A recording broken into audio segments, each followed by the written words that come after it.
How are human nature arguments used against socialism? Imagine trying to build a house on a shaky foundation. That's what critics do when they argue against socialism using ideas about human nature. They say that humans are naturally selfish, greedy, and competitive. Because of these traits, they believe socialism, which promotes sharing and equality, can't really work. They argue that people will always look out for themselves first and that trying to make everyone equal is just wishful thinking. This idea makes capitalism seem like the only system that fits human instincts because it rewards individual effort and competition. Critics claim that because humans are driven by personal gain, a system based on cooperation and collective ownership will fail because it ignores these natural tendencies. They see greed and rivalry as built-in parts of human behavior that can't be changed. So they argue that socialism is unrealistic and doomed to collapse because it conflicts with what they see as human nature.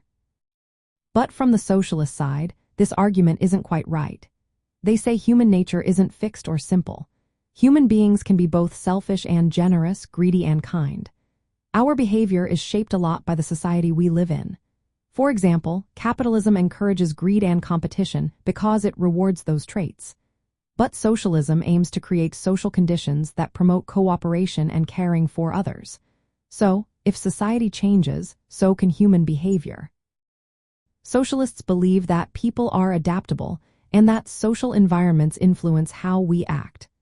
They point to examples from history where communities worked together and shared resources without coercion. Indigenous societies and communal movements show that humans can cooperate and help each other when given the right social setup. Critics also use this argument as a way to avoid addressing bigger issues. They claim that because humans are naturally competitive, social problems like inequality are just part of human nature. But socialists say that this is a logical fallacy. It assumes that human nature is unchangeable without proof. It also shifts blame from the system to individuals, making it easier to ignore the need for social reform. Plus, evidence from everyday life shows many acts of kindness and cooperation. People give to charity, volunteer, and help neighbors all the time. These acts prove that humans are capable of more than just selfishness. Finally, socialists argue that human nature is flexible and can evolve. We have the ability to learn, adapt, and change our social relations. This means that a society based on fairness and cooperation isn't just a dream but a real possibility. The idea that human nature is against socialism overlooks how much social conditions influence behavior. It underestimates our capacity to create a better, more just world where cooperation replaces greed.